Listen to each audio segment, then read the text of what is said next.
Et nous, ce qu'on a fait, c'est qu'on a donc des équipes qu'on appelle des ingénieurs systèmes SAP, des administrateurs SAP qui vont gérer l'application, mais techniquement, et qui ont tout le savoir-faire sur les autres couches. S'il y a un patch de sécurité à mettre, ce qui est très important évidemment aujourd'hui, ils vont le faire eux-mêmes, très qualifiés pour faire ça. Et en France, je crois qu'on a 45 équipes. Et on a une très bonne note également en cybervalise. On est gold. C'est impossible de rentrer dans le data center d'un point de vue L'intrusion aussi. intrusion. Enfin, impossible.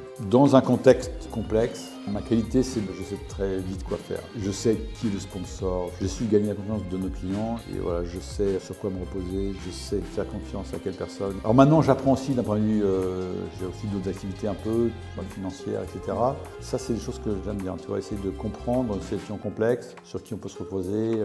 J'ai une bonne intuition de quoi faire. Enfin, je ne suis pas le plus structuré, pas le plus organisé, mais je sais, je comprends les choses. On progresse tout le temps. Tu vois, chaque mois, chaque année, on n'a pas envie de revenir en arrière. C'est-à-dire que la vie nous a fait progresser en permanence. C'est incroyable, tu vois, comment on peut changer, évoluer. Le fait d'avoir des associés, ça nous a aussi pas mal aidé. Enfin, tout seul, tu n'as pas assez de force.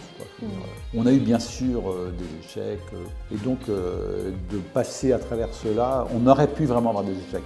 Un échec, c'est rude. Si on avait fait faillite, tu vois, à un certain moment, si on voit un échec avec un client, c'est rude. Donc ça, on a évité l'échec.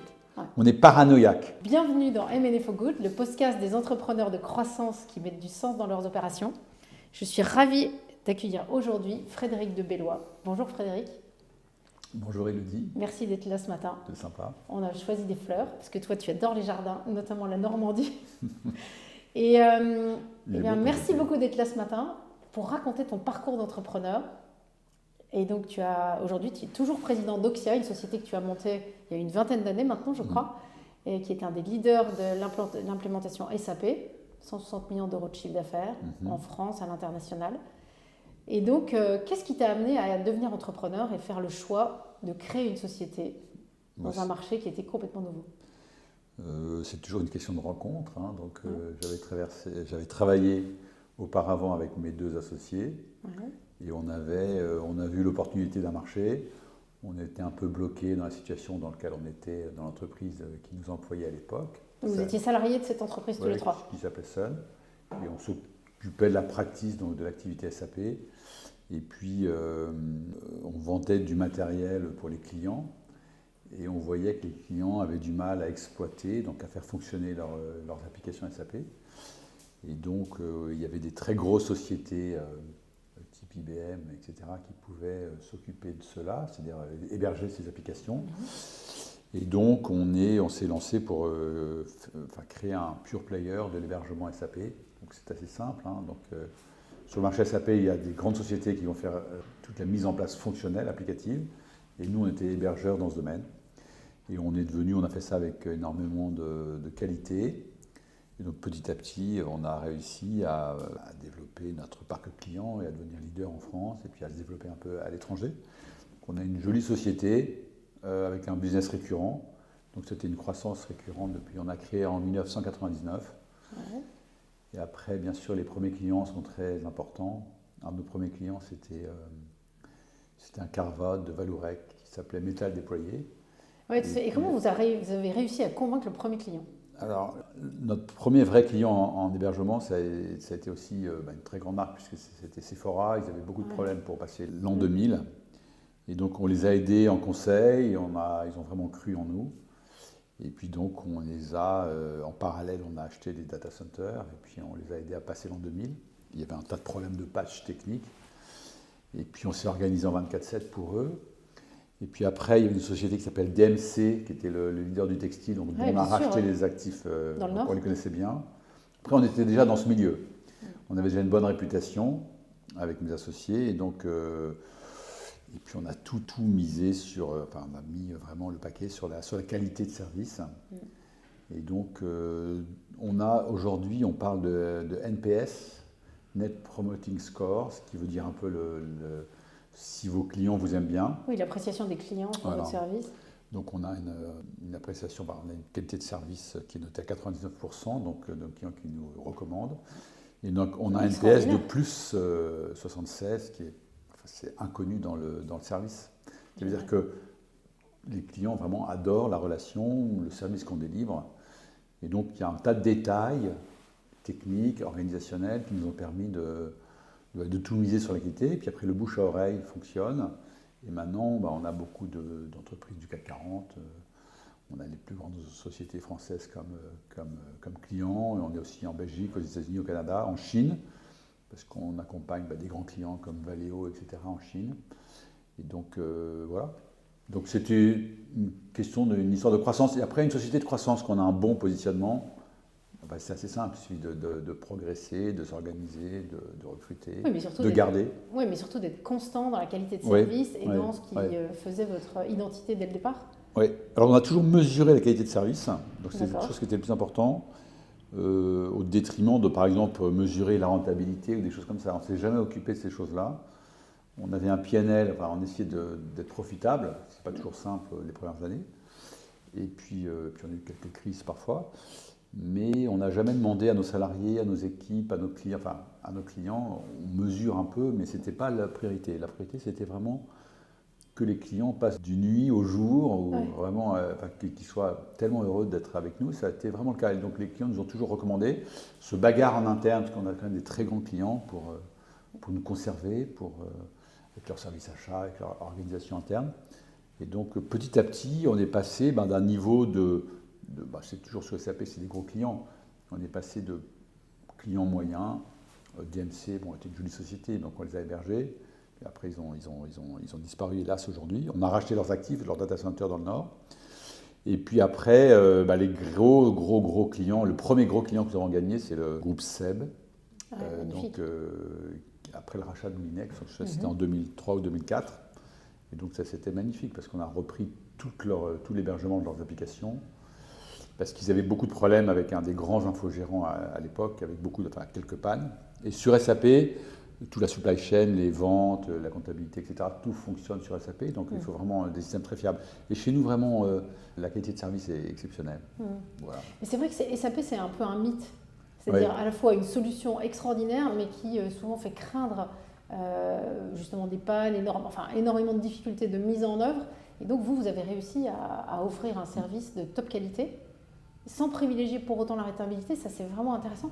Comment est-ce que tu as réussi avec tes associés à justement engager tes équipes dans ce projet de qualité de top performance et sans pour autant leur mettre une énorme pression à la rentabilité alors que vous étiez je pense qu'il y avait l'esprit qu'on a donné, la culture. On dit toujours que la culture, c'est parfois plus fort que la stratégie. Et donc la culture qu'on a donnée, c'est la qualité à tout prix. Et puis, quand on a créé la société, nos concurrents étaient, pour faire de l'hébergement pour des très grandes entreprises, nos concurrents, c'était finalement IBM, Atos, tu vois, c'était des gens comme ça. Et donc nous, il y a une espèce de challenge, c'est-à-dire qu'il n'y avait pas beaucoup de champs, c'était compliqué de réussir, de pouvoir... Oui, de trouver son océan bleu dans cet univers. Voilà, de commencer. On a acheté un data center. On a maintenant on a 5 salles de serveurs maintenant. Ce qui était un gros pari financier aussi. Oui, donc on a organisé ça. On a créé une SI à côté qu'on a réussi à financer. Bon. Et c'est des gros investissements. Et donc, nous, on n'avait pas d'argent, donc il fallait réussir à organiser cela. Bon, après, sur notre activité pure, il fallait simplement qu'on réussisse à financer le BFR. Donc, quand on était juste rentable, et on était aidé par les banques, avec du DAI à l'époque, et puis ensuite du Factor. Mais puis on avait des très belles signatures. Et donc, comment est-ce qu'on a réussi ? C'est-à-dire que c'est créer l'impossible, c'est-à-dire vraiment, c'est-à-dire faire quelque chose qui est impossible, donc pour tout le monde. Et puis nous, nos équipes, on a recruté des gens, on a formé des gens, on était très solides techniquement.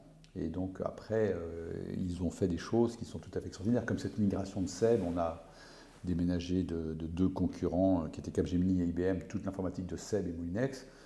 Bon, ça a été un travail absolument incroyable, en un week-end, de préparer ça, etc. Puis après, de réussir à exploiter tout cela. Et donc, c'est vraiment créer l'impossible, un challenge et donc devenir leader. Notre objectif était de devenir leader mondial, français, sur l'hébergement SAP. Donc, il y avait quand même une cible très claire. Finalement, un cap. Là, ton fournisseur tout à l'heure de fleurs, elle veut faire les plus belles fleurs de Paris ou les plus belles fleurs de France, j'en sais rien. Mais donc nous, on avait cette envie d'être l'infogérant le plus performant de référence. Donc très rapidement, tout le monde nous a connus sur le marché, puisqu'en fait, pour être schématique, tu posais la question à SAP, les entreprises ont besoin d'acheter un ERP. Donc c'est pas uniquement SAP qui est compliqué, c'est juste la complexité de l'entreprise. Et il se trouve que SAP offre l'avantage d'être très riche fonctionnellement. Donc on peut faire du retail, supply chain compliqué, des choses en finance sont complexes, etc. Oui, et de pouvoir connecter toutes les entités d'une entreprise. Tout ça est dans le même système, le système est très bien construit. Et puis l'autre avantage, c'est que SAP a une couverture géographique mondiale. Donc si tu veux ouvrir une filiale de fiabilité. Voilà, tu veux ouvrir une filiale, c'est un système SAP, tu ouvres une filiale en Australie, tu es certain d'avoir les plans de compte, tout ce qui est légal, etc. Donc ça, plus les langues. Tu vas en Chine, tu as la langue, tu es interlocal, etc. Oui, donc à la fois, c'est très rassurant. Oui, alors c'est très complexe. Donc c'est un énorme risque de mettre un ERP. Si une entreprise choisit un ERP, donc elle va peut-être faire un appel d'offres, mais il n'y a pas énormément de concurrence par rapport elle va choisir SAP si elle veut vraiment avoir un ERP global. Ensuite, elle va prendre un grand intégrateur mondial, les grands connus, Accenture, Capgemini par exemple, pour pouvoir être présent dans le monde entier et déployer son ERP. Donc c'est des années de travail, c'est des budgets considérables. Et puis après, la question c'est de où exploiter ce système en interne, en 24/7, ou trouver un hébergeur. Et il n'y avait pas d'hébergeur vraiment spécialisé. Il y en a eu en Allemagne, il y en avait aux États-Unis, mais on ne savait pas à l'époque. Mais en France, en tout cas, il n'y en avait pas. Et donc, donc très rapidement, les intégrateurs, les clients disaient pour héberger en plus, on avait des prix corrects, on était compétitifs, on était très bien organisés. Et donc, on savait transférer, déménager un client ou créer une nouvelle instance, et puis accompagner pendant les années de clients. Et puis, il y a plein de choses qui sont inconnues. Des patchs à mettre, des nouveaux projets. Vous allez au Brésil, c'est très compliqué parce que la fiscalité est très complexe au Brésil, encore plus qu'en France, j'ai l'impression. Donc il faut mettre une nota fiscale, par exemple, des choses comme ça. Et il faut pouvoir, quand les équipes métiers ont besoin de cela, il faut tout de suite le mettre rapidement, tester, etc. Donc c'est l'engagement vis-à-vis de nos clients. Et puis après, on s'est organisé aussi en équipe. Ce sont des en grappe. En grappe, voilà. Tu as visité d'ailleurs Oui, j'ai visité. Alors justement, je trouve que c'était ma question. En fait, quand on va dans les équipes, dans les différents sites Doxia, on ressent vraiment une puissance de la culture et de l'attachement, quelque chose de très fluide. Toi, tu as une proximité énorme avec les personnes, tu les connais tous. On voit qu'ils ils marchent derrière toi et les directeurs généraux que tu as nommés. Est-ce que tu avais formalisé avec tes associés la culture d'entreprise au départ autour de valeurs, ou est-ce que c'est quelque chose qui s'est fait un peu sur le tas, sur ton inspiration? Alors, dans mes associés, j'ai 2 associés qui étaient de profil très technique, François et Jérôme. Et donc, eux avaient apporté cette valeur de compétences techniques et d'excellence opérationnelle. Voilà, d'excellence jusqu'au bout. C'est-à-dire, et puis on a chez nous une culture d'entraide. Comme c'est compliqué, ils sont jamais seuls. Ils peuvent appeler n'importe qui. Il n'y a pas de refacturation. Alors après, il n'y a pas de refacturation interne, etc. C'est-à-dire que tout le monde s'aide, si on peut. Bien sûr, l'excellence est reconnue. Donc c'est comme les meilleurs joueurs sont reconnus et les autres les admirent un peu et tout le monde veut progresser. Donc on a aussi des gens qui venaient d'équipe 24/7 parce qu'on est aussi organisé en 24/7. Donc il y a des profils tout à fait extraordinaires qui viennent, qui n'avaient pas forcément des études très longues en informatique, mais qui étaient par exemple des joueurs, des gamers, et qui étaient très bons techniquement. Il y a des profils absolument extraordinaires. Et je pense à des gens qui ont vraiment évolué. Certains partent à l'étranger, certains sont de nos meilleurs experts sur cloud et sur SAP. Enfin, c'est vraiment merveilleux de les voir évoluer donc c'est quand même le fait d'être le meilleur. Voilà. Donc on a vraiment possibilité de développer leur potentiel. Après, on viendra peut-être après, mais il y a vraiment le droit à l'erreur. Enfin, tu vois, c'est de ne pas trop juger, d'accompagner. Donc ça s'est passé comme ça. Et puis, encore une fois, ça c'est techniquement. Et puis, d'un point de vue ambition, il n'y avait pas limite à notre ambition. Donc ça décuple l'énergie parce que on a encore une fois les plus grandes, on a comme clients les plus grandes sociétés françaises ou européennes. Et donc, quand on héberge les systèmes financiers de ces sociétés, ou quand on avait signé Valeo à l'époque, on avait tout basculé dans le monde entier, dans nos data centers en France et reconstruire une architecture. C'est magnifique, ce sont des clients. Oui, il y a une fierté d'appartenance. Valeo, c'est une société merveilleusement bien organisée. Ils ont un corps système mondial sur SAP, ils sont très lean. Et on les a comme clients depuis très longtemps, donc on est vraiment fiers d'avoir donc il y a des espèces de réalisation. Je ne sais pas si encore une fois quelqu'un fait un film, il faut que ce soit plus beau. Il y a une espèce d'enjeu qui est au-delà des enjeux financiers. Bien sûr. Et puis donc cet attachement, on a été peut-être marqué. Sun était un peu comme ça, où chez Sun, ils disaient toujours have fun, donc il y avait une espèce de dérision. On a fait pas mal de vidéos, tu vois, oui, j'ai vu plusieurs de vidéos que vous faites toujours, pour les fêtes de l'entreprise. Oui, c'était toujours donc proximité, un engagement. Enfin, je vois pas. Puis la croissance aide énormément parce que les gens évoluent, on recrute, on forme, on crée des nouvelles équipes. On reviendra peut-être après, mais après le cœur du réacteur, ce sont ces grappes, effectivement. Ouais. Tu peux décrire ça justement à quoi ça correspond en termes managériaux d'avoir ces grappes? Je ne sais pas si tu as vu ça dans d'autres domaines. Je sais pas, en tout cas, moi, ça m'a étonné chez vous de voir justement cette solidarité, ce fonctionnement très agile que vous avez mis en place. Mais ça doit correspondre peut-être à quelque chose en informatique ou en leadership. On dit, je crois, que Spotify est organisé comme ça. En fait, en informatique, alors nous c'est une usine, on n'est pas du tout une société, une ESN, on ne met pas les gens chez nos salariés, ne vont pratiquement pas chez les clients aujourd'hui, en tout cas, on va peut-être évoluer là-dessus. Et donc, un système informatique est composé de plusieurs strates. Donc, il y a les serveurs eux-mêmes, qu'ils soient chez vous dans un data center ou dans le cloud. Chez un hébergeur, il y a des composants, des CPU, il y a des disques, il y a tout un système d'exploitation, il y a une base de données qui gère l'application. Et il y a tout ce qui est très important qui est le backup, donc organiser le backup mensuel, journalier, ce qui est un élément clé de la sécurité. Voilà, et nos concurrents qui font différentes applications spécialisent des équipes par technologie. Donc par exemple, il y a des équipes qui vont s'occuper du backup, des équipes qui vont s'occuper des ordinateurs, c'est des très gros ordinateurs. Et puis on a des équipes qui vont s'occuper d'installer les disques, tout ce qui est logiciel qui gère les disques. Des équipes vont gérer les systèmes d'exploitation. Puis une autre équipe va gérer Linux, Windows, etc. Donc c'est des équipes séparées. Puis après, on a des équipes qui vont gérer l'application SAP techniquement, tous les patchs. Enfin, c'est un moteur, SAP est un moteur complexe où il faut du savoir-faire. Et donc, ce sont des équipes séparées avec chacun en plus leur PNL, leurs compétences. Et il n'y a pas de vision d'ensemble. Donc, chacun en fait une demande pour installer un patch unique, un patch de sécurité ou un patch Windows sur le serveur. Donc, c'est une équipe qui va faire ça. Elle fait ça toute la journée, elle est très spécialisée sur son domaine, mais elle ne voit pas la criticité tout à fait du système SAP de ce client particulier. Et donc, c'est très compliqué de coordonner tous ces gens, ça coûte cher, il faut des managements, dès qu'il y a des crises, et puis personne ne veut vraiment, dès qu'il y a un incident, personne ne veut prendre en charge la responsabilité de ce client.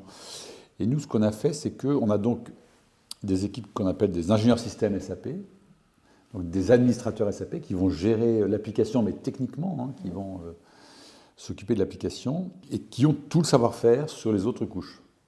Donc, s'il y a un patch de sécurité à mettre, ce qui est très important évidemment aujourd'hui, ils vont passer peut-être la plupart de leur temps sur des problèmes de migration, de gestion de SAP, de sécurité. Mais si un disque, je schématise un peu, mais à rajouter, ou un patch sécurité, ou un upgrade du système d'exploitation, ils vont le faire eux-mêmes. D'accord. Et donc, ils sont très qualifiés pour faire ça, mais ils vont peut-être passer 2% de leur temps, mais ils vont faire très attention sur ce geste. Et puis, donc cette équipe va avoir plusieurs clients. Ils sont en général une dizaine, ils ont une dizaine de clients. Ils ont aussi donc à la fois, donc techniquement, c'est très intégré. Ils sont tous ensemble autour d'une table ou autour d'un Teams. C'est quoi, ils se connaissent très bien. Il y a beaucoup de stabilité dans les équipes. Et ils vont avoir un certain nombre de clients et ils connaissent également très bien le client. Et le client les connaît très bien. Donc ils sont garants à la fois de la performance et de la relation client. Donc ils ont l'historique avec le client. Ils savent très bien que tel problème génère tel problème, etc. Ils vont faire aussi tous les changements, donc ils sont complètement intégrés à l'équipe client. Oui, donc ils connaissent le contexte client très bien. Non, ils sont en direct avec le client. Il n'y a pas un espèce de patron qui dispatche justement sans connaître très bien le contexte client. Et donc ça fonctionne très bien. Après, à nous de rendre chaque équipe suffisamment compétente, mais on a très peu de turnover, donc les équipes connaissent bien le contexte client. Quand une équipe est trop grosse, quand il passe à 12, 13, 14 personnes, on la coupe en deux et on sépare les clients. Et on peut recruter à nouveau. Et puis, à nous de regarder que l'équipe, on regarde si l'équipe est rentable, etc. C'est notre responsabilité. En France, je crois qu'on a 45 équipes. Okay. Donc, tu vois, on a... Et vous avez répliqué le même système dans les pays où vous vous êtes développé? Oui.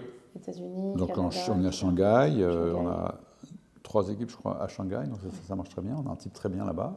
Et ils sont formidables. On recrute de très bons ingénieurs système à Shanghai, ils sont formidables. On a des gros clients là-bas, des très gros clients internationaux, tu vois, Valeo, Shiseido, etc. On a fait ça aussi, on est en Belgique, en Angleterre. Alors on n'est pas très gros en Angleterre. Et qu'est-ce qui vous a décidé à aller à l'international? Sans limite. Oui, mais sans limite, voilà. Oui, impossible n'est pas un mot qui marche chez vous. C'est Impossible Project. On ne savait pas que c'était impossible, donc on l'a fait. C'est pour ça qu'on l'a fait, exactement. Ouais, c'est ça, mais pourquoi vous êtes parti à l'international? Pour accompagner vos clients au départ? Non. Ou vraiment parce que c'était un... Il y a eu un peu des deux. Ces grands clients comme Valeo, ils avaient besoin qu'on ait une couverture mondiale, donc Asie, Europe, et États-Unis, Mexique et Brésil. Donc on s'est mis, en fait, ça nous a aidés. On a démarré par exemple les États-Unis et la Chine avec Valeo, parce que eux, ils ont un corps système mondial, ils ont ensuite en gros une production par pays, même si c'est hébergé en France, mais les équipes système, sont en contact avec les équipes au Mexique, etc. Donc les amis aux États-Unis, et idem. Donc c'est ça qui. Et ensuite, on a développé. Mais bon, c'est compliqué parce qu'en France, assez rapidement, on avait une bonne réputation. Toujours aujourd'hui, les clients viennent vers nous. Je dis toujours, c'est une faute professionnelle si on fait du M&A de ne pas aller voir Seven Stones. C'est une faute professionnelle, je dis toujours à nos équipes, pour le client, s'il ne met pas Oxia dans son appel d'offres, hébergement SAP. C'est tellement dommage de ne pas nous avoir dans un appel d'offres. Maintenant, on a vraiment des clients, encore une fois, CAC 40, on en couvre une grosse partie. Est-ce que tu pourrais revenir sur justement le leadership, le style de leadership que tu as mis en place? Je sais que nous avons mis. Que vous avez mis, tu as raison.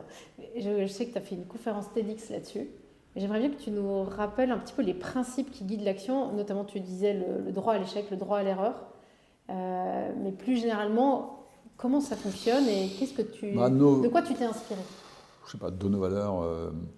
Évidemment, on s'était réunis assez rapidement pour essayer de lister nos valeurs. Mais je pense que fondamentalement, il y avait, comme je dis, technicité. C'est sûr que moi, je suis le moins technique de la bande, mais j'aime bien les systèmes. Oui, mais t'aimes bien quand même. Voilà. Et puis, c'est bizarre, on avait mis humilité, mais tu sais, souvent les gens mettent humilité. Mais chez nous, humilité, ça a une vraie valeur. C'est-à-dire, c'est vraiment demander de l'aide, c'est pas juger. Après, on n'est pas parfait, on juge tout le monde comme tout le monde. Donc, mais si tu veux, on est patient. Voilà. On est patient, on est exigeant, mais vraiment tolérant en même temps. Il y a des gens qui peuvent. On fait vraiment confiance en nos équipes. C'est-à-dire qu'il n'y a pas de doute, tu vois, sur leur qualité, leur capacité. C'est nos limites sur le doute. Alors parfois, il y a des gens qui sont un peu en dehors de notre culture, donc on est patient. On s'essaye de ne pas faire trop de remarques. Qui est-on pour juger, tu vois? Je veux dire, c'est compliqué parce que parfois, moi, j'ai toujours des avis sur tout, mais j'essaye de ne pas en avoir. Après, c'est amusant. Et puis, il y a une espèce de fun, tu vois, une espèce d'énergie qui s'est développée. Mais je pense que ça, c'est dur, les systèmes de notation, tu vois, dans les boîtes. Qui est-on, encore une fois, on peut essayer d'améliorer les gens, mais comment... Donc, par exemple, tu organises des entretiens individuels chaque année avec chacun, ou moi, sans forcément des notes, mais avec des entretiens individuels. Un feedback qualitatif? Moi, j'en ai pas beaucoup, heureusement, mais plus jeune, j'ai peut-être plus d'avis. Ouais. Je sais pas comment tu fais, toi, pour améliorer tes gars. Moi, je fais ça tous les ans, ouais. 2 entretiens par an avec chacun. Ça marche bien? Je trouve que c'est une occasion extraordinaire d'échange. Ah ouais. plus intime sur le parcours de développement de chacun, et puis justement cette résonance par rapport à leurs valeurs, leur envie de progresser. Après, c'est difficile d'entretenir parce que chacun doit... on peut pas changer les gens, donc tu peux pas... Donc c'est compliqué de faire changer les gens, donc on ne peut pas complètement les améliorer non plus. Donc, non, mais tu peux avoir des parcours d'évolution, ouais. Ne serait-ce que parce que justement il y a des prises de conscience de certains blocages, freins, et puis parce que tu donnes aussi un contexte aux personnes pour pouvoir développer leur talent. Enfin, en tout cas, nous, c'est ce qu'on essaie de faire. Je pense qu'on a confiance en gens et les gens ont confiance en nous, tu vois. Les gens ont confiance en nous, c'est-à-dire ils savent que... ils s'occupent de leur système, de leurs clients ou de la compta ou de je sais pas, mais il faut vraiment dévier pour que nous dévions avec eux, que nos chemins se dévient, donc se séparent. Donc ils savent ça. Donc je pense que ça engage énormément. C'est-à-dire si je te fais confiance au-delà du raisonnable, moi je te fais confiance au-delà du raisonnable, tu sais tout de moi, Élodie. C'est ça, presque. Et donc, si tu veux, bien sûr, tu peux. Oui, ça oblige. La confiance, tu peux me tromper, tu peux raconter ce que je te raconte, etc. Mais j'ai confiance en toi, quoi. Donc, après, je peux me tromper et c'est pas très grave. Mais j'ai vraiment confiance en toi. Donc, tu vois, ça te crée une relation. Bien sûr. Qui est engageante pour chacun, Exactement. Pour nous et pour le salarié. Bien sûr. Et tant qu'on a un business, Alfred, c'est assez facile. On a un business en croissance, on peut accompagner les gens. Mais c'est plus facile dans un business de croissance, parce qu'il y a toujours des opportunités, des nouveaux clients. Et là, alors ce qui est un peu compliqué, c'est que le marché change, donc on est en train d'évoluer un peu, et on est obligé d'aller un peu sur des nouveaux métiers. En particulier, je pense que, compte tenu de notre technicité, on fait des trucs incroyables. On a fait des migrations, par exemple, de clients vers des migrations de systèmes vers le cloud, des choses assez compliquées, où on est capable de migrer des systèmes horriblement compliqués, donc SAP, vers par exemple le cloud.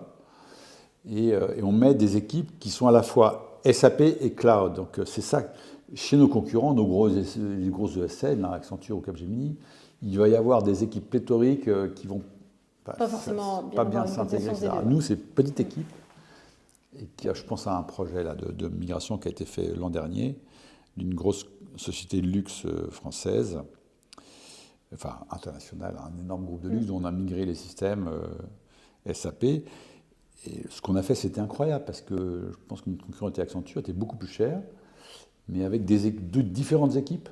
Et nous, on arrivait à une solution, on ne les connaissait pas très bien encore à l'époque. Aujourd'hui, on est leur infogérant, donc on fait le run de leurs applications et le déploiement de leurs applications. Et on a mis une équipe très technique, pas très grosse, et qui a organisé ça, c'est-à-dire qui était capable de faire le SAP et le cloud. Et alors, ce qu'on doit faire, c'est que cette valeur, il faut qu'on arrive à la vendre en dehors de nos runs, en dehors de notre métier infogérant. Donc là, et ça passe aussi un peu par du commerce, parce qu'on n'a pratiquement pas de commerciaux. Moi, j'étais un peu le commercial on a recruté assez tôt un type qui était assez formidable, comme aussi directeur commercial, et mes associés. Et puis là, on a une très bonne équipe commerciale, mais tu vois, en France, on est 3 commerciaux. Oui, ce qui est assez peu pour une société on fait totale. quoi ? En France, on fait 110 millions, on n'a, je sais pas, 200 clients, donc ça, c'est très petit. Après, c'est les équipes des grappes qui font un peu le commerce. Et donc, il faut qu'on soit plus ambitieux, c'est-à-dire qu'on est capable de faire de la strat IT, on est capable d'aider des clients à s'organiser sur la sécurité. On a le plus haut niveau de sécécurité possible. On n'a jamais été hacké, on n'a jamais été attaqué. Donc, sur ces grandes organisations, il faut, voilà, donc on a recruté quelqu'un là qui va arriver et il faut qu'on crée plus de valeur en conseil à partir de cet amour client, les clients nous adorent, il faut qu'on puisse... Mais nous, notre relation client, elle est tellement récurrente, les clients sont tellement contents qu'on ne les voit plus. Tu vois, on les voit... Oui, du coup, ça peut créer une forme de facilité. Oui, il faut absolument qu'on soit ambitieux sur le conseil. Donc, il faut qu'on évolue. Bon, je parle trop, il faut que toi, tu nous racontes des choses. Alors moi, justement, j'ai des questions à te poser, parce que tu as quand même un parcours assez unique, parce qu'il y a une dizaine d'années, donc... vous avez été approché par un groupe international, en l'occurrence Hitachi, qui voulait racheter une société en France, et donc vous êtes parti dans le giron d'Hitachi. Oui. Et toi, tu fais partie des exceptions à la règle pour moi parce que tu es resté alors que tu étais donc dirigeant actionnaire de l'entreprise et là, tu te retrouvais dans un poste potentiellement de salarié. Et tu es toujours resté chez Oxia. C'est quoi ta boîte magique je pour pense avoir supporté premièrement de travailler d'abord, avec quand les- Hitachi nous a acheté, Hitachi voulait. Alors, nous, Hitachi voulait acheter ce savoir-faire SAP que nous avions. Et puis, nous, on voulait se développer. On avait bien réussi en France. À l'époque, on faisait 70 millions de chiffre d'affaires. Et donc, on avait voulu. On pensait qu'Hitachi, qui était une grande organisation mondiale dans l'IT, pouvait nous aider à nous apporter des clients dans d'autres géographies. Parce qu'à l'époque, on devait faire, je sais pas, 4 ou 5 millions aux États-Unis, au Canada. c'est déjà là-bas. Et donc, bon, ils sont venus, ils nous ont acheté avec un prix correct, et on pensait que voilà, ils allaient nous amener à un go-to-market, ce qui est plus difficile. En France, on avait tout à fait réussi à avoir, en Belgique également, on avait réussi à avoir ce go-to-market. Aux États-Unis et au Canada, ça marchait pas mal, mais c'était très petit. Donc, on avait besoin, si on voulait travailler avec Big America, d'une forme d'accélérateur. voilà, on pensait que. Et puis, ils nous ont. Alors, donc, eux avaient besoin de savoir-faire SAP et nous, on avait besoin d'un go-to-market. Et donc, et dans le deal, ils ont tout à fait apprécié. Il y avait un type qui était formidable, qui nous a acheté, qui était américain, pas japonais. Et ils nous ont demandé de rester. Et c'était très important pour eux. Ils ont compris que la culture était très forte. Assez proche de la culture Hitachi, culture du respect. Ouais. Et donc, et de l'exigence. Du lean, de la confiance, etc. Et voilà, tout à fait japonais. Et ils nous ont demandé de rester. On est resté assez indépendants. On est resté d'ailleurs tout à fait indépendants. Ils nous ont mis un directeur général. Donc moi, j'ai plutôt eu un rôle plus de relations commerciales. À l'époque, on a signé Engie, donc je me suis occupé de ça. Donc c'était quand même un gros client. Et c'était formidable, une aventure formidable. Puis on a continué à signer des clients. Et puis, ils nous ont aidés à nous professionnaliser. On a mis une direction financière qui est toujours en progrès. Donc, voilà, on a diminué la croissance. Ils nous ont fait passer une société d'associés, qui est aussi compliquée dans les rapports entre associés. On était à la fin 4 associés. Donc, et donc, on a évolué d'une société d'associés, une société un peu plus structurée. Mes associés sont partis, moi j'ai décidé de rester. Et puis là, Hitachi nous a revendu, tu nous as aidé d'ailleurs. Hitachi nous a revendu il y a 1 an exactement. On ne voulait pas se vendre, on ne voulait pas un acteur un de nos concurrents. Et donc il y a un fonds qui s'appelle Montefiore, qui est assez formidable, qui est là pour nous aider à grossir. Et eux sont très ambitieux pour nous également. Et donc, on est à nouveau actionnaire avec l'équipe de management, avec Gerd van den Dorp, notre DG. On est deux, puis après on a des patrons de pays, etc. Donc tout le monde est devenu actionnaire. Et puis là, on est en train de faire un programme pour que les salariés soient actionnaires également. Et donc, c'est une nouvelle aventure. Donc, on a une société d'associés, avec l'énergie des associés, le truc la impossible. complexité aussi, parfois, de s'entendre. Et après, la complexité de s'entendre, parce que les gens, on passe 20 ans ensemble, donc les situations évoluent, etc. Mais on s'entendait très bien. C'était bien d'arrêter ça, au bout de 15 ans. Et ensuite, 7 ans Hitachi, 8 ans Hitachi, donc ça professionnalise le système, ça nous donne de l'image. Donc on peut rentrer dans des groupes encore plus importants. Par exemple, on a signé tout l'État danois, qui tourne. Le Danemark est très avancé en digitalisation. Et ils fonctionnent sur SAP, tout leur système finance, comptable public, etc. Et par un contact Hitachi, on est maintenant leur infogérant, donc on a une équipe au Danemark. Donc ça a eu quand même sa vertu d'accélération. Et puis je pense que les très gros clients comme Engie, ça a été à cette époque-là dans notre développement. Aujourd'hui, on a redoublé de taille, donc on fait à peu près 160 millions de chiffres d'affaires. On est rentable, très solide, ultra bien organisé. Mais donc ça nous a aidé à nous développer. Et puis aujourd'hui, donc on est nouveau, c'est un nouveau challenge d'avoir un actionnaire financier bienveillant, enfin qui est là pour qu'on grossisse, c'est que notre profit augmente. Alors, on regarde un peu plus notre profit qu'avant. Ouais. Voilà. Donc ça a été 3 étapes intéressantes pour moi. Et moi, ça me redonne un peu de, tu vois, ça change, quoi, parce que sinon, c'est toujours la même chose. Oui, c'est sûr. Et puis, toi, tu es toujours resté. Oui, alors j'ai un rôle, c'est surtout Gerd qui est notre patron. Hein. Ouais. Moi, je suis toujours au bureau, j'ai toujours des avis sur tout, mais tu vois, ça fonctionne vraiment. La boîte est vraiment bien organisée. Les pays, les chefs de centre, on a des gros centres avec 200 personnes, tu vois, comme à Lille.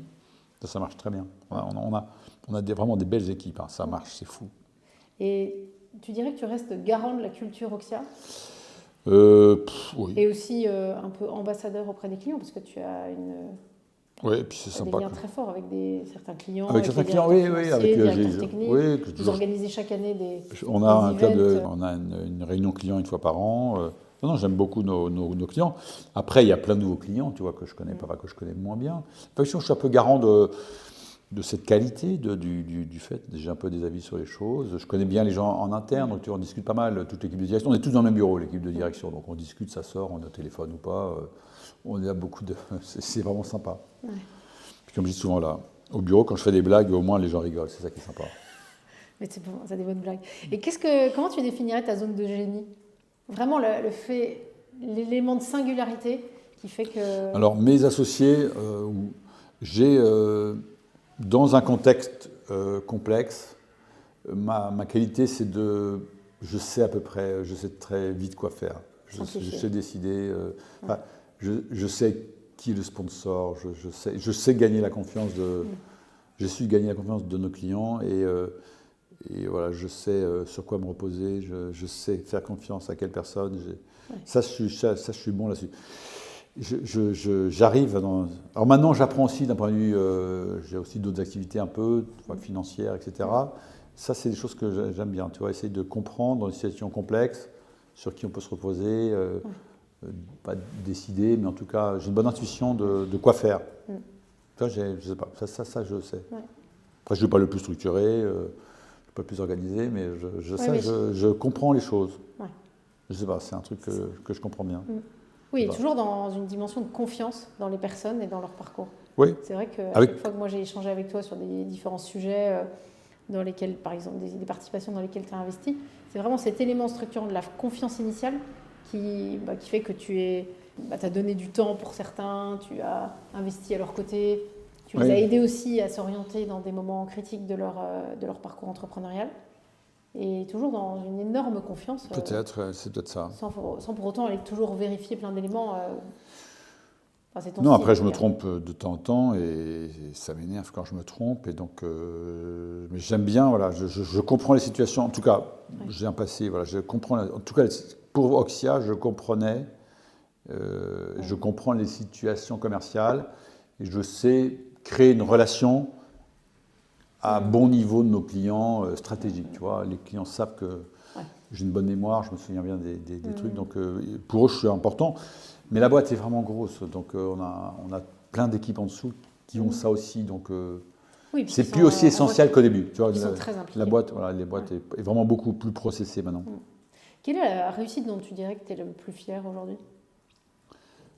Oxia, donc ça j'aime bien. Non, chez Oxia ou d'une manière générale? D'une manière générale, mais Oxia, c'est j'étais vraiment content. C'est très satisfaisant d'avoir fait une boîte qui marche.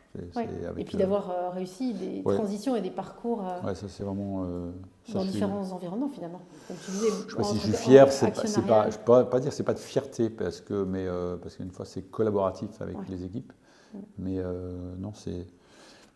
Et puis après, je n'aurais jamais créé une autre boîte, parce que créer une boîte, c'est quand même compliqué, quoi. Je veux dire, il y a tas de raisons pourquoi ça ne marche pas. J'ai vraiment la chance que ça marche. Donc c'est pour ça que je m'y attache un peu. Parce que quand on a vendu la première fois, je me suis dit, est-ce que quelqu'un va venir me chercher? Est-ce que je vais faire des investissements qui vont m'emmener ailleurs?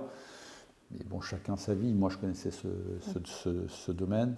Je pense que c'est très difficile de recréer autre chose, tu vois. Enfin, en tout cas, c'était pas mon... Donc, il faut vraiment une chance. C'est une chance incroyable. Je sais pas oui, mais c'est vrai, mais je pense que toi, tu as quelque chose de particulier qui est que, moi je rencontre beaucoup de dirigeants qui, quand ils sont rachetés par un de leurs concurrents, partent très vite, parce que justement, c'est très difficile d'avoir été patron et ensuite d'avoir un si j'ai une qualité, c'est vraiment la patience, c'est-à-dire je sais très bien être pas d'ego en fait. Très patient. Tu n'as pas beaucoup d'ego. Et donc ils m'ont, c'est-à-dire qu'au début, voilà, j'avais pas besoin de prendre mon argent et d'aller ailleurs faire autre chose. J'aimais bien la boîte, tu vois, je suis quand même très attaché. C'est quand même une partie de ma vie, donc j'étais très attaché. Donc j'avais pas de raison de partir. Vraiment pas pour faire quoi, je veux dire. Là, je suis encore très attaché. Si je peux rester, Montefiore, j'ai une très bonne relation avec eux, je les aime beaucoup. Je les trouve très intelligents. Après, tous les jours, on est comme chacun. C'est quoi ma valeur? Qu'est-ce que j'apporte? J'essaie d'y réfléchir. J'essaie d'aider comme je peux. d'avoir des idées, de discuter. On s'entend vraiment bien en interne, donc c'est sympa. J'adore les équipes qui sont dans mon bureau ou ailleurs, et puis on discute, on prend des décisions, on a des embêtements parfois. C'est la nouvelle lubie, c'est le harcèlement. Donc, on n'a pas eu de prud'homme depuis des années, maintenant ça arrive de temps en temps, et tu vois, c'est des choses à gérer, c'est nouveau. Enfin, on n'a pas beaucoup de prud'hommes, franchement la relation est bonne avec les salariés, mais il y a maintenant, tu vois, une relation qui change, donc là on a un cas ou deux de harcèlement, parce que la culture change, donc dès que quelque chose ne va pas, les gens se disent harcelés, donc il faut aussi gérer ça, tu vois. Ouais, c'est nouveau. Hein. Ouais, je ne sais pas si tu as ça, toi. Non, nous, pour le moment, on n'a pas ce genre de sujet. On est une vingtaine, donc peut-être qu'on a moins de... Et vous avez parité homme-femme ? Non, on n'a pas du tout assez de... Dans les ingénieurs, on n'a pas beaucoup de femmes. Oui, alors que maintenant, il y a de plus en plus de jeunes femmes qui font des écoles d'ingénieurs, mais pas encore assez. Non, pas en informatique. Tu sais, on dit que en maths, sur les sujets maths et informatique, il y a vraiment très peu de femmes. Mais depuis les écoles... Depuis l'école primaire, il y a un truc sur les maths qui intéresse visiblement moins les femmes, c'est ce qu'on lit, en tout cas en école d'informatique. J'ai l'impression que c'est en train de changer. Nous, on a des collaboratrices formidables, à chaque fois je les vois, je leur dis, mais tu ne veux pas devenir mais souvent responsable ou quoi, parce qu'on en a vraiment besoin, c'est quand même grave. Oui, et comment est-ce que tu as pris en charge toutes ces dimensions autour de l'impact, de la responsabilité sociale et sociétale des entreprises, chez Oxia particulièrement ? Alors d'abord, tout ce qui est sociétal, impact, c'était quand même dans notre culture.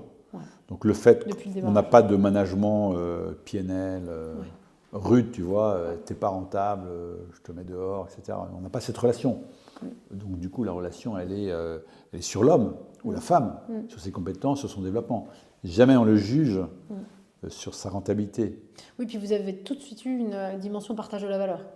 Oui, alors, sauf qu'à l'époque, c'était très compliqué l'association de ce point de vue-là. Donc, et puis c'est compliqué de rendre les gens actionnaires. Donc là, et puis on était trop petits pour le faire. Là maintenant, on fait un FCPE, donc tous les salariés pourront être actionnaires avec des actions de préférence et des actions gratuites, etc. Ouais, donc ça, on est en train de le faire. Mais à l'époque, on n'a pas restitué aux salariés. Après, les conditions sont très bonnes. Ils sont correctement payés, il y a des avantages, autres, il y a différents avantages qui font qu'ils sont très heureux. Il n'y a pas de turnover, on a un turnover à je sais pas, 3%, donc les gens sont attachés, ils travaillent ensemble, ils s'aiment bien. On a vraiment un turnover très faible. Et donc, et puis après l'impact, c'est les trucs habituels, consommation électrique, green IT, on achète à l'EDF du courant vert, bon voilà. Moi, j'aimerais bien que le nucléaire soit dans le courant vert, mais ce n'est pas moi qui décide. Donc l'EDF, c'est du courant qui n'est pas nucléaire. Le courant vert, mais voilà. Donc ça aussi, les clients demandent. Donc on dépense pas mal d'argent. Et ça, justement, vous êtes passé sur les certifications EcoVadis. Oui, bien sûr, on a une très bonne note EcoVadis. Et on a une très bonne note également en CyberVadis. Ça aussi, ils sont très intelligents parce qu'ils ont fait aussi une notation cyber. On est gold, c'est hallucinant. On a une note, c'est-à-dire que c'est impossible de rentrer dans le data center d'un point de vue intrusion, etc. Enfin impossible, c'est difficile. Et comment tu définirais pour toi les enjeux des prochaines années, justement dans ton rôle chez Oxia et puis en tant que moi, il faut que je réfléchisse au futur quand même parce que j'ai 63 ans. J'ai ce rôle que j'aime bien et que les employés sont sympas de toujours me donner. Donc d'un rôle, d'être toujours présent. Je m'entends encore. Tu connais Gert, qui est super. Il est merveilleux, donc on s'entend bien, on s'appelle 15 vous êtes un super duo. 3 fois par jour avec les autres membres de la direction. Donc moi, on a recruté des gens. La société, elle fonctionne très bien sans moi, mais j'aime bien y passer, j'aime bien être là. Donc après, combien de temps je ferai ça, ça dépendra de nos actionnaires, de mes salariés, de mes dirigeants, qui me diront peut-être un jour, Frédéric, ça serait bien que tu t'en ailles, ou je ne sais pas, mais bon, pour l'instant, je suis très heureux de rester. Okay. Je peux rester quelques années encore, ça me plaît beaucoup. Puis surtout cette transformation, là, je voudrais qu'on aille vraiment en IT strat. Là, on a embauché encore une fois un type qui va nous amener là-dedans. Ça m'amuse beaucoup. Et comment est-ce que tu te ressources en dehors de ton job ? Ce que j'aime beaucoup, j'aime bien, j'ai passé un très bon été on a un jardin, j'ai une maison en Normandie, là dont je suis originaire. Et c'est vrai que j'aime bien être là-bas, un petit peu tailler les arbres, faire des choses comme ça. Être dans Donc mon la jardin. nature te ressource. Oui, puis je suis à côté d'une forêt. Et donc j'aime bien aller marcher en forêt. Et donc c'est une forêt de 8000 hectares. Et ça, je trouve ça merveilleux de pouvoir marcher en forêt et bricoler un peu chez moi. Voilà, ça j'adore. Bon, non, c'est mon principal ressource. Ça veut dire un peu voilà, la vie assez simple de la campagne. J'aime beaucoup ça. Ça, c'est sympa, j'aime beaucoup. Ouais, tu as la chance en plus d'avoir un frère jumeau. Ah, ça, c'est incroyable. Ça, c'est assez incroyable. Ouais, vous avez une relation exceptionnelle. Oui, là, il était parti marcher pendant une semaine, donc je ne l'ai pas eu au téléphone, il faut que je l'appelle. Et on s'entend très bien. Donc on est exactement pareil. Les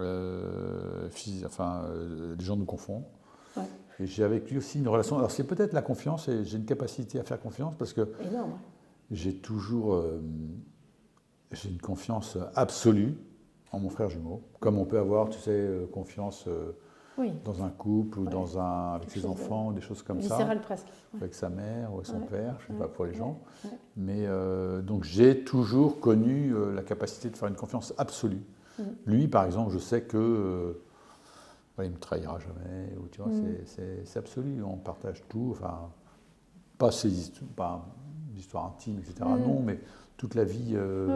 Non, puis vous faites plein d'investissements ensemble. On fait des trucs ensemble. Il m'a beaucoup aidé. C'est lui qui m'a aidé pour structurer l'immobilier. Parce qu'il avait des relations bancaires, etc. Il était agriculteur. Donc c'est admirable. C'est vraiment sympa. C'est vraiment très inspirant. On s'entend très bien. Donc ça, c'est vraiment chouette. Ça, c'est une chance. Oui, globalement, oui. Ça, c'est pas mal. Cette relation familiale et pas mal. Et dernière question, parce que c'est une question qui m'a été posée par le précédent intervenant et que je te pose. Est-ce qu'il y a un échec qui t'a particulièrement structuré ou marqué et qui aurait pu avoir une influence dans ta vie il y a longtemps ou d'entrepreneur? Bon, comme tu veux. S'il y en a un qui vient. Je sais pas. Non, j'ai pas de. Est-ce que j'ai des échecs? Des échecs ou des expériences qui ont fondatrices? Il y a tout le temps cette truc de. Je trouve qu'on progresse tout le temps. C'est-à-dire, je trouve que, tu vois, chaque mois, chaque année, on n'a pas envie de revenir en arrière. C'est-à-dire que la vie nous a fait progresser en permanence. Peut-être sur l'écoute, sur la compréhension des choses. Ça, je trouve qu'on progresse, mais c'est incroyable, tu vois, comment on peut changer. Donc ça, c'est évoluer. Si je me reviens en arrière, je pense qu'en fait, probablement, est-ce que j'étais pas trop sévère dans mes jugements? Je trouve que de ce point de vue-là, on a un progrès permanent. J'espère en tout cas que je continue sur ce chemin. Et donc le fait d'avoir des associés, ça nous a aussi pas mal aidé. Tu vois, tout seul, tu n'as pas cette force, quoi. Je veux dire, parce que ce qu'on a fait, c'était vraiment compliqué. Donc, on a eu bien sûr des échecs financiers. On a parfois eu vraiment des problèmes financiers. Tu vois, ça a été compliqué à certains moments, en particulier en 2008. Donc ça, c'était rude. On manquait d'expérience. Notre échec, c'est de manquer d'expérience. Aujourd'hui, on a beaucoup plus d'expérience. C'est pour ça que je reste aussi. Je suis tellement heureux que cette boîte soit aussi solide aujourd'hui, parce qu'on est passé... c'est quand même faire tourner une boîte, avoir les bonnes personnes. On a quand même beaucoup d'emmerdements souvent. Tu vois, il y a eu quand même pas mal de problèmes. Et donc, de passer à travers cela, on aurait pu vraiment avoir des échecs. Un échec, c'est rude. Hein. Si on avait fait faillite, tu vois, à un certain moment, si on voit un échec avec un client, c'est rude. Hein. Donc ça, on a évité l'échec. On est paranoïaque pour éviter l'échec. On n'est jamais assez paranoïaque, mais on est paranoïaque pour éviter les échecs. Extra. Voilà. Et peut-être dernière question encore, j'en ai une autre qui vient, mais donc tu as fait plusieurs opérations M&A, donc avec Hitachi, ensuite Montefiore, etc. Quels sont les facteurs clés de succès pour toi, des rapprochements d'entreprises? Eh bien, dans ce que j'ai connu dans le M&A, enfin, le M&A, c'est deux questions différentes. Dans le M&A, il est certain que d'avoir quelqu'un avec qui on s'entend très bien, avec qui on a cette confiance absolue, pas de conflit. Toi, par exemple, on a fait une opération ensemble qui a démarré par du conseil, c'est-à-dire finalement le gars n'a pas vendu et tu l'as quand même accompagné et c'est maintenant devenu un de tes très bons amis et tu l'as vendu après. Donc, d'avoir la chance de rencontrer... Là, actuellement, on utilise quelqu'un pour faire du M&A. On vient de racheter une société là, qui s'appelle Artemis. Et on a un banquier qui est très bien, très sérieux, tu vois, qu'on a pas salarié, mais qui travaille pour nous. Et il nous aide beaucoup. il est très bien organisé. Toi, c'est ses qualités d'organisation avec un banquier de confiance, d'intelligence, de culture, de savoir-faire. Il faut une bonne équipe, hein. Il faut vraiment un bon fit. Puis, après, il y a aussi les grands noms dans les banques de M&A qui amènent le réseau, etc., mais qui ne sont pas forcément aussi fines dans la relation. Donc, tu as le réseau par les grandes boutiques, mais trouver quelqu'un qui en a un bon fit, c'est bien, parce que c'est quand même une opération délicate. Ouais. Puis après, de l'intégration, là, on vient d'acheter une boîte. J'ai aucun doute sur l'intégration. C'est une super équipe. On s'entend très bien, on les connaissait. Ils vont être très heureux. On va leur ramener des clients. Ouais, non, on a pris quelqu'un en. Alors, pour l'intégration. Dédié pour l'intégration. Non. C'est nous qui allons faire ça. Ouais. Puis ça va s'intégrer chez nous. Ils ont un métier un peu complémentaire. Ouais. Donc, surtout, ce qui les intéresse, c'est nos clients. Donc, la complexité, c'est qu'ils rencontrent nos clients pour qu'on les fasse grossir en termes de chiffre d'affaires. Mais ils sont très bien, ils sont 3 associés, mais l'ensemble de l'équipe est vachement bien. Et donc, je suis certain que ça va bien se passer. On leur en fait confiance, en tout cas. Génial. Bah, écoute, merci beaucoup, Frédéric, d'avoir donné du temps. Et est-ce que tu as une question à poser à notre prochain intervenant mystère qui est entrepreneur comme toi? C'est vrai. C'est quoi Est-ce qu'il a une bonne relation avec Élodie? J'éclate de rire, merci. Tu le connais déjà? Ah oui, je le connais déjà. Allez, à plus. Merci. Merci, trop bien.